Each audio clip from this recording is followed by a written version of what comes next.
नमस्कार, मैं हूं श्वेता झा और आप देख रहे हैं आज तक। दोपहर के 2 बजे इस वक्त की बड़ी खबर आपको बता दें, सीधे महाराष्ट्र से आ रही है, जहां पर लॉकडाउन के दौरान मंदिर खोलने पर सवाल पर राज्यपाल भगत सिंह कोश्यारी और मुख्यमंत्री उद्धव ठाकरे आमने सामने आ गए हैं। राज्यपाल ने उद्धव ठाकरे को खत लिखा है, मंदिर ना खोलने पर सवाल उठाए हैं, यहां तक कि उद्धव के हिंदुत्व पर भी हमला किया।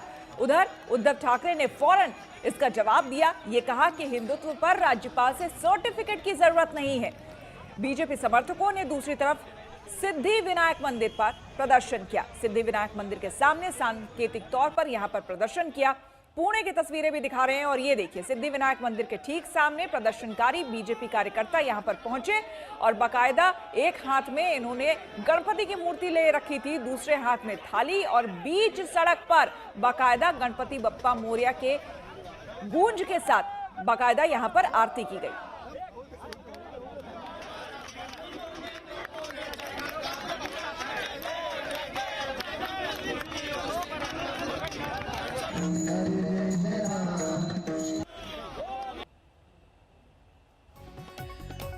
तो इस वक्त महाराष्ट्र की बात करें, मुंबई की बात करें, सीधे तौर पर राज्यपाल वर्सेस उद्धव ठाकरे, यानी कि राज्यपाल और उद्धव ठाकरे के बीच में यह चिट्ठी वार शुरू हो गया है। कमलेश सुतार हमारे संवाददाता हमारे साथ सीधे जुड़े हैं मुंबई में सिद्धि विनायक मंदिर से। कमलेश, राज्यपाल ने चिट्ठी लिखी, उसका जवाब उद्धव ठाकरे ने साफ तौर पर दे दिया है कि उन्हें किसी भी हिंदुत्व के लिए किसी के सर्टिफिकेट की जरूरत नहीं है। लेकिन इस वक्त सड़कों पर वहां पर क्या हो रहा है, क्योंकि थोड़ी देर पहले की जो तस्वीरें थी वो साफ बता रही थी किस तरह से राजनीति भी हो रही है और किस तरह से कोविड की धज्जियां भी उड़ाई जा रही हैं। जी नेहा, थोड़ी देर पहले यहाँ पर जिस तरह, जी श्वेता माफ कीजिए, थोड़ी देर पहले यहाँ पर जिस तरह का आंदोलन किया गया भारतीय जनता पार्टी की तरफ से, बड़े पैमाने में भारतीय जनता पार्टी के नेता यहाँ पर थे, बड़े पैमाने में भारतीय जनता पार्टी के कार्यकर्ता भी आते और सिद्धि विनायक मंदिर और मुंबई के धार्मिक स्थलों को खोलने की मांग को लेकर, उन्होंने विशेषकर मंदिरों को खोलने की मांग को लेकर यहाँ पर आंदोलन किया।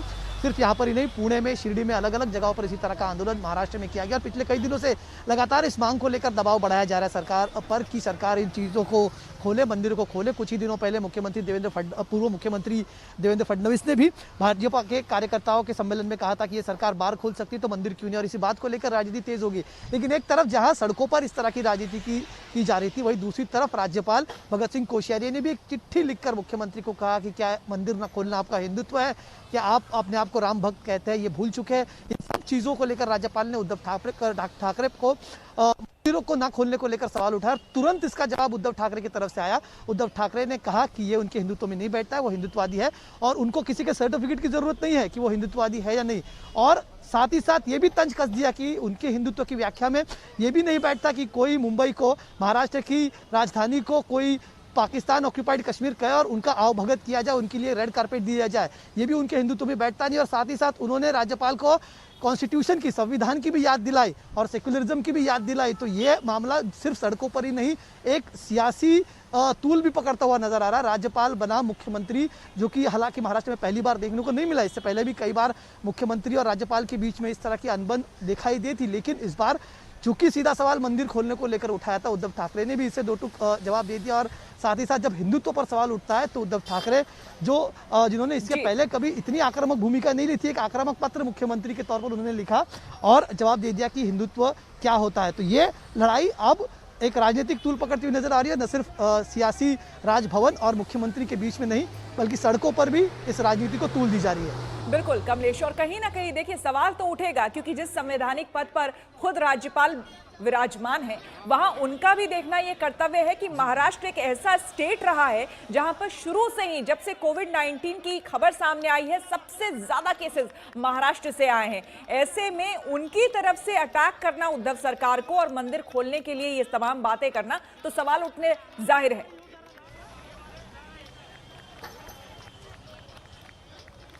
जी, अगर पिछले कुछ दिनों की बात की जाए तो महाराष्ट्र सरकार ने लगातार इस बात को लेकर अपील की है कि जितने भी फेस्टिवल्स इस बीच में आए थे, विशेषकर श्रावण मास के बाद में महाराष्ट्र में त्योहारों का माहौल होता है, चाहे दही हांडी हो, गणेश उत्सव हो, ये सभी त्यौहार आए थे। साथ ही साथ रमजान ईद भी बीच में आई थी। सरकार ने अपील की थी कि इन सभी त्योहारों को सादगी से मनाया जाए, यहाँ पर लोग भीड़ भाड़ ना करें, इस बात का पूरा अहम रखा जाए। और लोगों ने इस बात की अपील को माना भी। गणेशोत्सव के वक्त पे जब, क्योंकि महाराष्ट्र का सबसे बड़ा त्यौहार गणेशोत्सव होता है, लोगों को कुछ रियायतें दी गई थी। सरकार ने कुछ SOPs निकाली थी कि मूर्ति की चाहे हाइट हो या फिर बाकी चीज़ें हो, इनको लेकर सरकार ने रिस्ट्रिक्शंस दिए थे। लेकिन जो कोरोना का संक्रमण महाराष्ट्र के शहरों में ज़्यादा था, मुंबई मेट्रोज में दिखाई दे रहा था, वही संक्रमण बाकी इलाकों में देखने को मिला। ग्रामीण महाराष्ट्र में, रूरल महाराष्ट्र में केसेस की संख्या ज़्यादातर बढ़ती हुई उस वक्त नजर आई। और शायद इसी बात का डर सरकार को है और इसी बात को लेकर सरकार इस बात को लेकर हिचकिचा रही है कि शायद फिर से मंदिर खोलने के बाद, धार्मिक स्थलों को परमिशन दी जाने के बाद, क्या फिर से इस तरह का माहौल हो सकता है, केसेस फिर से बढ़ जाएंगे। अगर बढ़ते हैं तो इसे किस तरह से हैंडल किया जाए, क्योंकि सरकार को लगातार इस बात को लेकर आलोचना का सामना भी करना पड़ रहा है। सबसे ज़्यादा केसेस महाराष्ट्र में, विशेषकर पुणे और मुंबई जैसे शहरों में है। और इसीलिए सरकार इस बारे में धीरे धीरे अनलॉक की प्रक्रिया में, मुख्यमंत्री उद्धव ठाकरे ने रविवार को किए गए टीवी संबोधन में ये भी कहा था कि मंदिर खोलना उनके लिस्ट पर है, लेकिन कब खोला जाए, किस तरह से खोला जाए, क्या SOP होंगे, इसके बारे में सरकार सोचेगी और बाद में खोला जाएगा। लेकिन इसी बीच भारतीय जनता पार्टी ने और कुछ और राजनीतिक दलों ने इसको लेकर सियासत गरमा दी है और रास्ते पर उतरकर आंदोलन करना शुरू कर दिया है। बिल्कुल कमलेश, सिर्फ बीजेपी की बात नहीं करे, और भी वहां 2-3 और पार्टी है जिसमें राज ठाकरे की भी पार्टी है, वो भी चाहती है और मांग कर चुकी है कि महाराष्ट्र में मंदिर खोले जाने चाहिए। ऐसे में सरकार की तरफ से किस तरह का स्टैंड आपको लगता है कि, और खास करके आज के प्रदर्शन को देखते हुए आने वाले दिनों में कुछ देखने को मिलेगा? क्या इस पर विचार किया जाएगा कि कुछ गाइडलाइंस के बाद मंदिर खोले जाएं?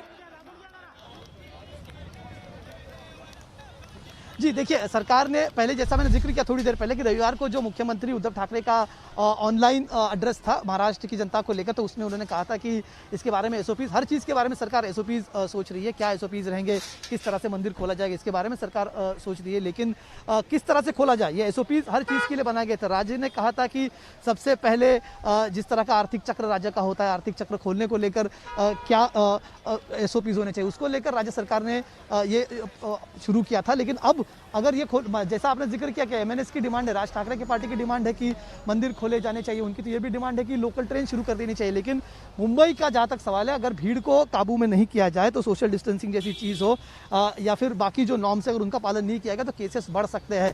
धीरे धीरे नंबर कम होने चाहिए। महाराष्ट्र में डबलिंग का रेट कल ही और ज़्यादा कम होकर 11 दिन पर और कम हो गया है। तो इस तरह का कंट्रोल अगर कोरोना पे लाना है, संक्रमण पे लाना है और चीज़ें पूरी तरह से अनलॉक करनी है, तो इन चीज़ों का एहतियात सरकार को बरतना पड़ेगा। इसलिए सरकार धीरे धीरे आस्ते कदम एक एक चीज़ आगे जा रही है।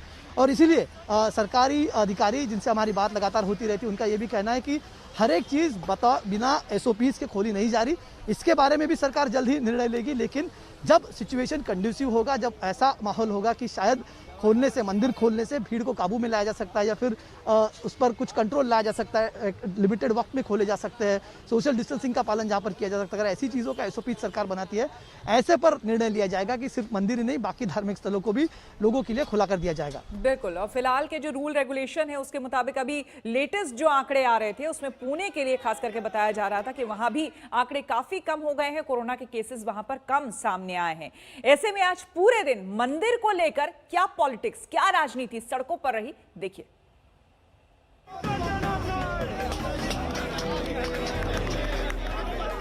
ये महाराष्ट्र का नया मोर्चा है जिसकी जड़ में मंदिर है, लेकिन जिसकी मंजिल सियासत है। कोरोना काल में मुंबई के सिद्धि विनायक मंदिर का कपाट तो बंद है, लेकिन मंदिर के बाहर कोलाहल है। बीजेपी सड़कों पर है और मंदिर का द्वार खुलवाने पर आमादा है। महाराष्ट्र में मंदिर खुलवाने का मुद्दा अचानक से गर्मा गया है। सिद्धि विनायक से शिरडी तक बीजेपी कार्यकर्ता संग्राम पर उतारू हैं, तो उनकी मांग को ताकत दे रहे हैं राज्यपाल भगत सिंह कोश्यारी। जरा उद्धव ठाकरे के नाम राज्यपाल का ये खत देखिए। ये विडंबना है कि एक तरफ सरकार ने बार रेस्टोरेंट खोले, दूसरी तरफ देवी देवताओं के स्थल को नहीं खोला गया। आप हिंदुत्व के मजबूत पक्षधर रहे हैं। आपने भगवान राम के प्रति भक्ति व्यक्त की। आपने आषाढ़ी एकादशी पर विट्ठल रुक्मणी मंदिर का दौरा किया। क्या आपने अचानक खुद को धर्मनिरपेक्ष बना लिया है, जिस शब्द से आपको नफरत है?